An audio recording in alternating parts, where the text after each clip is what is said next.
Fully vaccinated Americans will be allowed to visit the European Union this summer.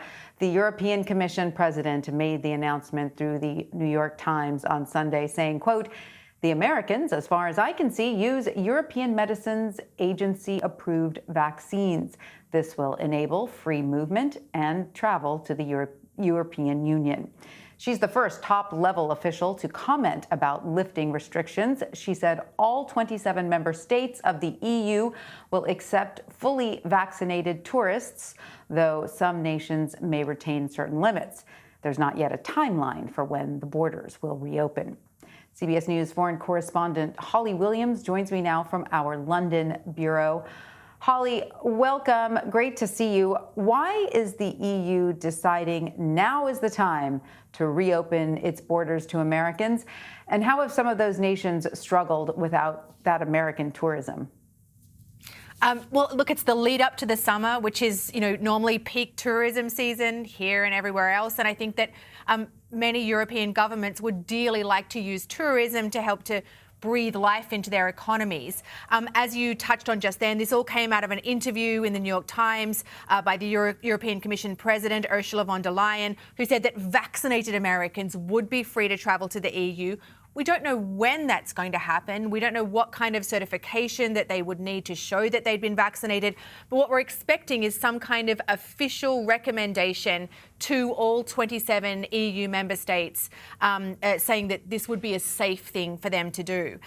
In terms of the economic impact, in a normal year, 15 million Americans make the journey across the Atlantic to Europe. Obviously, the last year has been anything but normal. But in terms of how much that does for the economies of different member states, it varies. When you look at Greece, for instance, that country has already independently decided to allow American travellers in beginning last week, even if they're not vaccinated. Why has Greece decided to do that? Well, it is exceptionally dependent on tourism.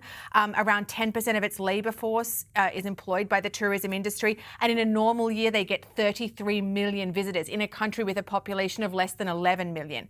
Separately, the aviation industry here in the UK is pushing for a travel bridge between the US and the UK, saying that that should happen on the 17th of May. That's the day that the UK government has said it may start allowing non-essential international travel. And the people pushing for that air bridge say that the cost of not setting it up between now and September would be about $3 billion.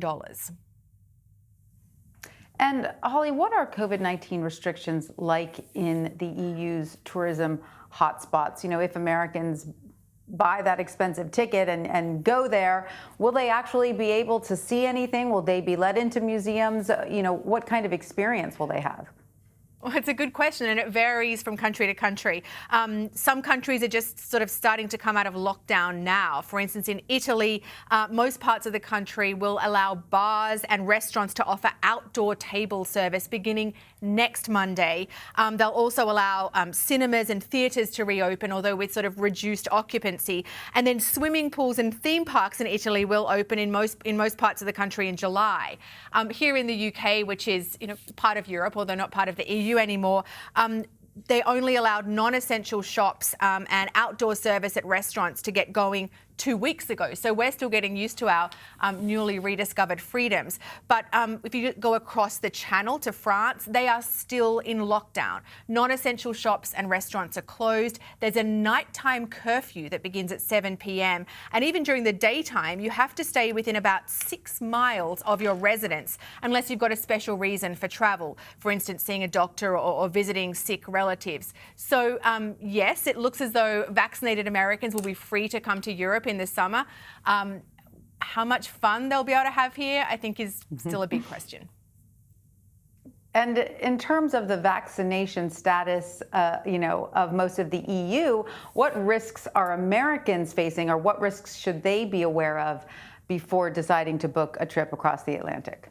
Yeah, right. Well, so it's no secret that the EU has been lagging far behind countries like the US, the UK and Israel in terms of vaccine rollout. Those three countries are really leading the pack. And there was a lot of criticism earlier this year about the EU vaccine rollout, about procurement problems, which you touched upon earlier, as well as allegations that some governments were essentially playing politics with the vaccine rollout. Is that now starting to turn around? Are some countries in the EU now seeing much higher vaccination rates?